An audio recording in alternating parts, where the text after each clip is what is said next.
The Pels are back from the All-Star break and head coach Willie Green needs to make some changes. Let's break down what those are. Plus, what are the Pelicans' goals for the rest of the season? It's the Friday episode of Locked On Pelicans. Let's go.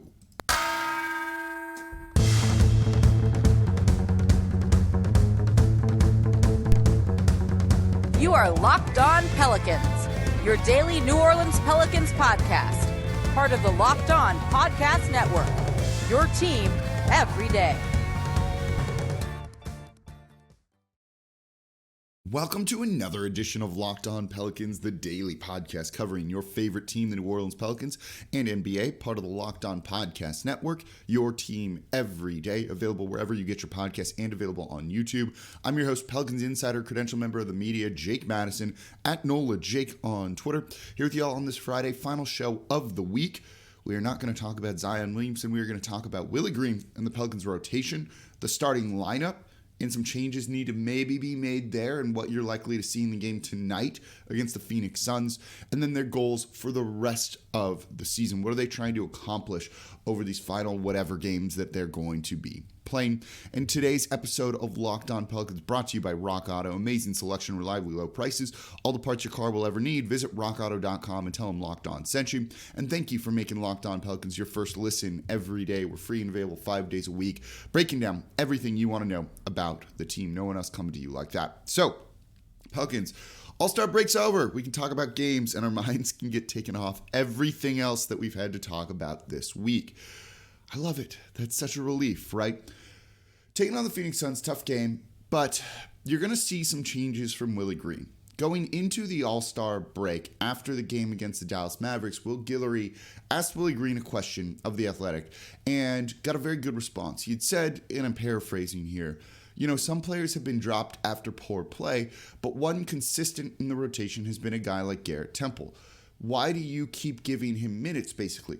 A lot of people want the press to like grill the head coach. This is a really well-phrased question.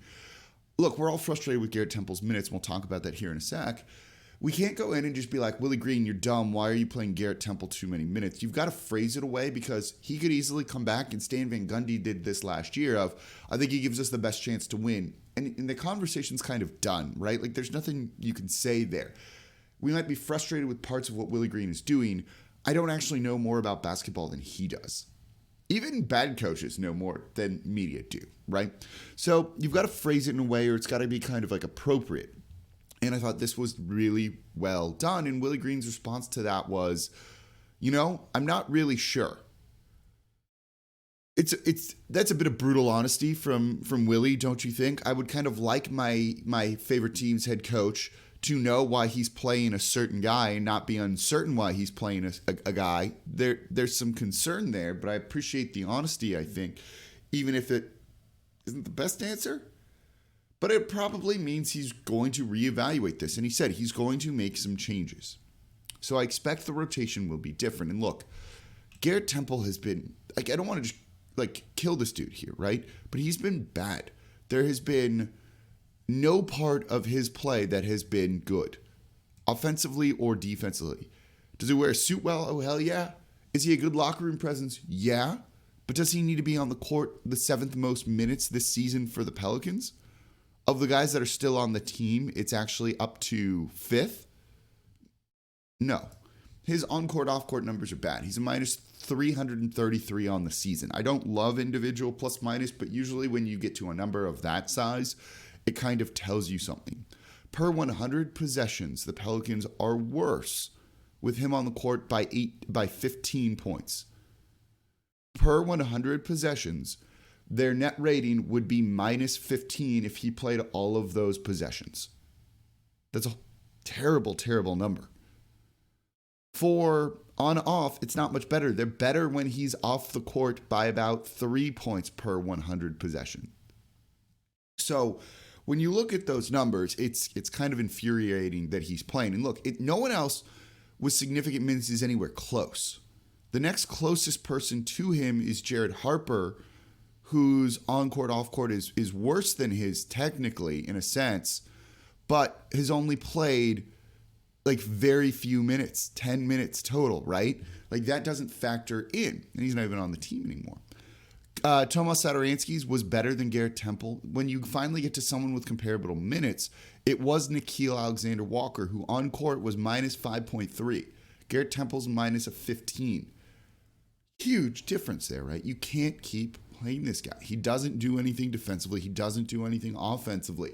Does he talk to refs? Does he mentor young guys? Yeah, do it from the bench and not actively hurting this team, because that is what is happening here.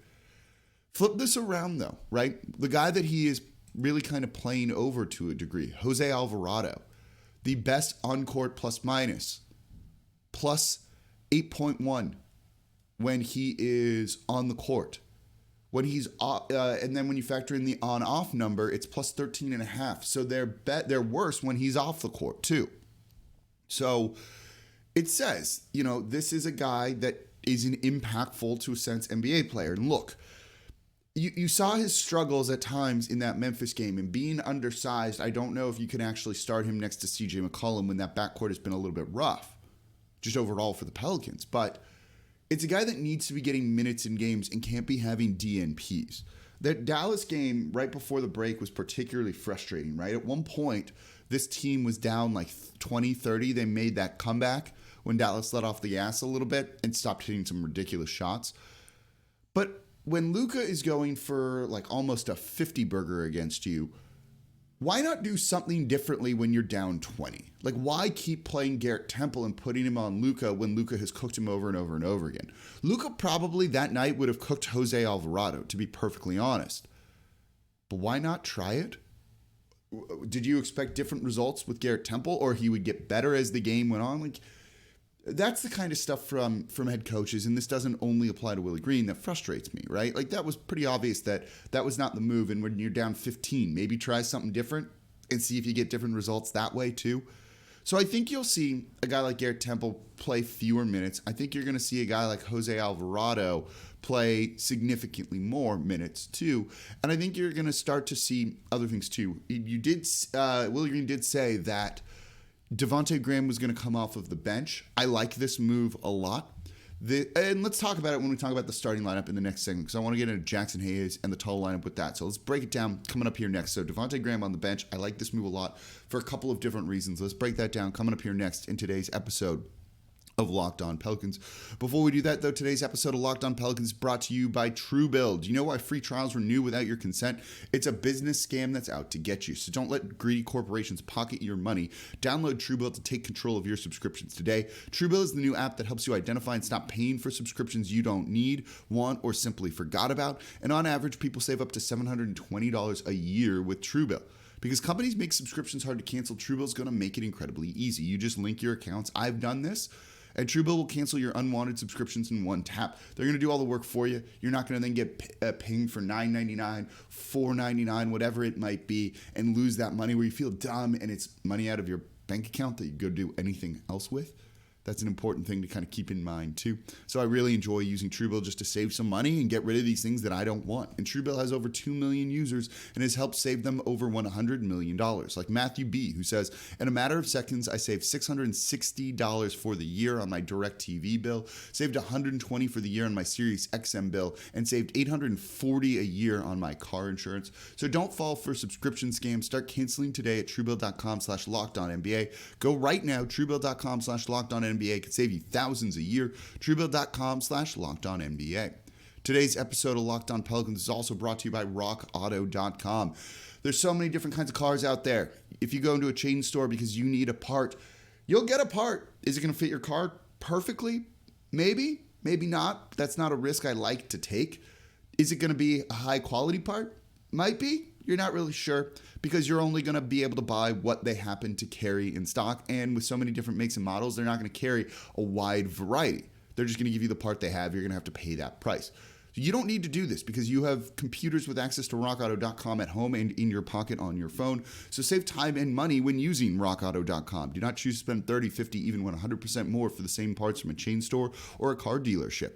RockAuto.com is a family business serving do-it-yourselfers for over 20 years, is where I buy all of my parts. I work on all of my cars. They have everything you need: brake parts, tail lamps, motor oil, even new carpet to refresh your ride. So go explore their easy-to-use website today to find the solution to your auto parts needs. Go to rockauto.com right now, see all the parts available for your car or truck. Right Locked On in there. How did you hear about us? Box so they know we sent you. Amazing selection, reliably low prices, all the parts your car will ever need. Visit rockauto.com. All right, thank you for making Locked On Pelicans your first listen every day. We're free 5 days a week. No paywall, completely free. The Pelicans talk you want to hear. For your next listen, check out the Locked On Now podcast, nightly recaps of every NBA game with analysis from our local experts. It's free. It's available wherever you get your podcasts. Great context around the games that you can't just get from a box score. Sorry, still getting over being sick. There we go. So we just went over, you've got to play Jose Alvarado more. You've got to drop Garrett Temple from this lineup. It's just simply not working like in any capacity whatsoever. And you're going to see more changes than just that, right? Tightening up the rotation is certainly one of them with the more impactful guys. And look, some of these guys have a future, some don't. I'd also like to see a guy like Trey Murphy in the rotation, ideally starting, to be honest. I just don't think that they're going to go that way yet. So who's going to change in the starting lineup? Because I think certain things are not working. So first and foremost, man, I can't think this morning. Devonte Graham, there we go, is going to be sticking with the bench. Willie Green said that. I like this for a couple of reasons. One, he's not shooting well, particularly, and he's in a slump, and that's actively hurting the team. This season, he's shooting 34% from three. It's not a horrible number, but it's not good. He made one shot, two shots over a 3-game period, and that was it. That's harming the offense when the starters are out there. And this was kind of my problem with Nikhil. Some of these guys are kind of volume shooters ripping shots, and I get it. I don't mind Devonte Graham shooting threes for the most part, but when he's in a slump, something needs to change. Because when you're playing with the starters, that's a shot that Brandon Ingram isn't taking, or CJ McCollum won't be taking, or Jonas Valanciunas won't be taking. So when Nikhil would take that step-back three acting like he was James Harden or Steph Curry or something like that, when you're not, that meant you missed a scoring opportunity potentially for Brandon Ingram or for Valanciunas at the time. Those are important guys to feed the ball to, right? Like, they're good. We know this. Both of them are really good. Get them the ball and let them cook and score. But when you have other people taking their shots, that doesn't work. And then those guys can get out of a rhythm, or at least Brandon Ingram can. So I don't like that. So putting Devonte Graham on the bench, one, to give him some scoring punch that they've been missing at times this year. Nikhil provided it at times for him when he wasn't starting. Kind of put him into that role and let him shoot as much as he wants, because I don't care who he's taking shots away from at that point. I don't care that, it's a guy like Gary Clark won't be shooting because Devonte Graham is.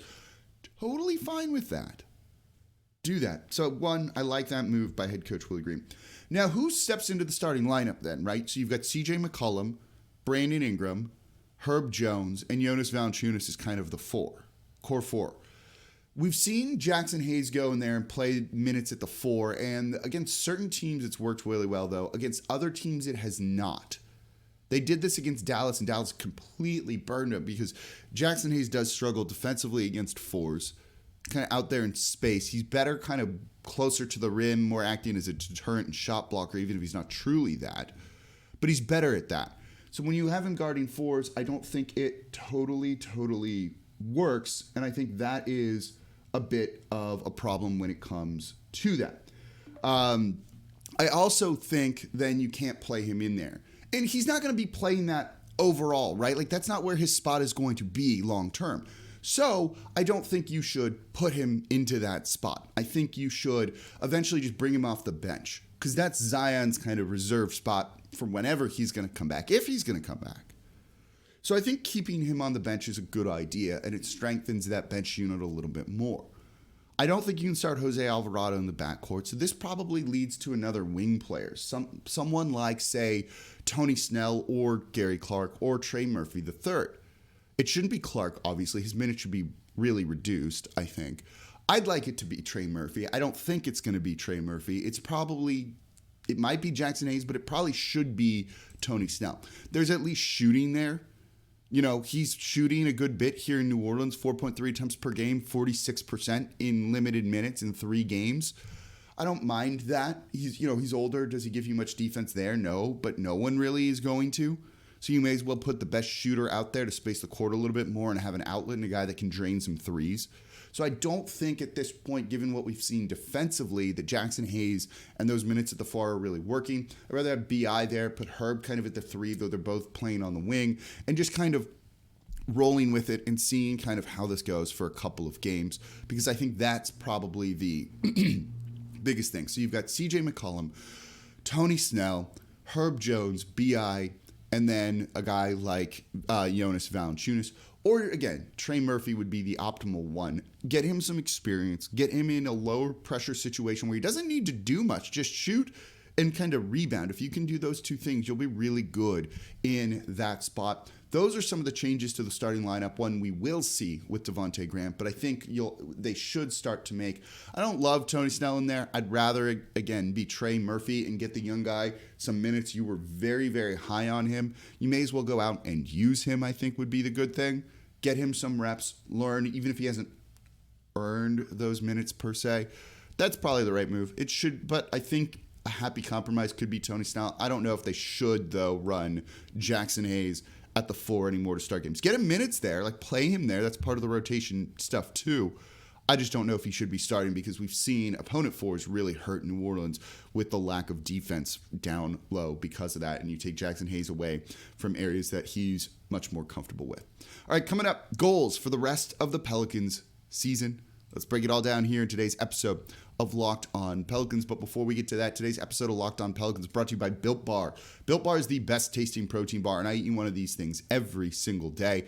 They're making me keep to my New Year's resolutions, which is to eat healthier, avoid snacky things, processed and like refined sugar that's terrible for you, and all of that. I'm not eating like the peanut butter filled pretzels that I absolutely love. I'm having a Built Bar instead when I get some of those cravings, or I'm just a little bit hungry and I need something. And that's because Built Bar is healthy and it tastes like a candy bar. So I don't even really think that I'm eating healthy, and it's keeping me on the track that I want to be on. So this is a great time to give Built Bars a try, and you've got to try their Puff flavors. If you haven't, you're really missing out on one of the best tasting Built Bars. Puffs are the first ever protein-infused marshmallow. They're fluffy, they're marshmallowy, they're not just a protein bar, they're a treat, and they're covered in 100% real chocolate, and all Built Bars are covered in 100% real chocolate. So go to Built.com, scroll down to the macros chart, you're going to be blown away. High protein, low calorie, high fiber, low carb. Most of them have 130 calories, 4 grams sugar, 4 net carbs, and 17 grams of protein. Compare that to anything else, Built Bar is going to win every time. I love the mint brownie. That's one of my favorite ones. I just ordered the white chocolate cookies and cream. That's going to be delicious as well. And they have new flavors coming out all the time, so you want to go back and check out Built.com. So go to Built.com, use promo code LOCK15 and get 15% off your order. Again, use promo code LOCK15 for 15% off over at Built.com. Thank you for making Locked On Pelicans your first listen every day. We're free and available 5 days a week for you all, breaking down everything you want to know. Now for your second listen, Locked On NBA. Locked On experts covering the biggest stories around the NBA every Monday through Friday in less than 30 minutes. It's free and available wherever you get your podcast. I co-host the Wednesday episode of Locked On NBA, and it is so much fun, though I won't be there next Wednesday because it's the day after Mardi Gras, and I'm probably going to just be recovering that day instead. Okay, so we just went over the rotation changes, things that I think need to be changed to a certain degree with the New Orleans Pelicans. And now for their goals for the rest of the season. I think this part's kind of simple, right? Get into the play-in tournament. Portland's going to start to kind of back off. For sure, Portland is going to really start to back off. They just shut down Nurkic for a little while. That's a good thing. You've also got to make sure that you have your rotation tight and you don't have really off days here in terms of games that you're going to play. The Pelicans' schedule is tough. They actually don't play that many wide number of teams that are playoff teams, but they've got the Phoenix Suns, they've got the Utah Jazz multiple times. That's a brutal stretch of schedule. You're not going to necessarily win all of those games, so you need to 1,000,000,000% take care of business against the teams that you're going to try and be favored against and that are in contention for the play-in tournament too. Portland's going to back off. I'm not worried about them. The Kings are still in contention, swung a big trade for Domantas Sabonis, pairing him with De'Aaron Fox. You play them on March 2nd. That's a really important game, obviously. You win that, it knocks them down essentially 2 games in the standings. That's a big loss for them. That probably keeps them at bay and out of the play-in tournament if you win that for the most part. But then you've also got to take care of business at home against Orlando, against Charlotte, Houston, all of those teams that have surprised you and played you. And then, of course, against San Antonio. To do this, you're going to need to be on. Like on. You can't have an off night because you're tired or what have you. You need to absolutely play your best, which means Willie Green's got to drill it into these guys that you need to have the right kind of energy to come out. We've seen them come out slow at times, right? They get punched in the face and just never really recover from something along those lines, even when it seems like they could have won it. Memphis did that, right? Memphis, without Ja Morant in that game, did that. And New Orleans never really was able to come back from that. You've got to eliminate that mentality. You also need to make sure a goal the rest of the way is going to be exactly how Brandon Ingram and CJ McCollum work. I'm not overly worried about it, right? Like, they're going to be fine. Things are going to be fine with those guys. But you want to make sure that you found like the right type of free-flowing offense to really make it work with them.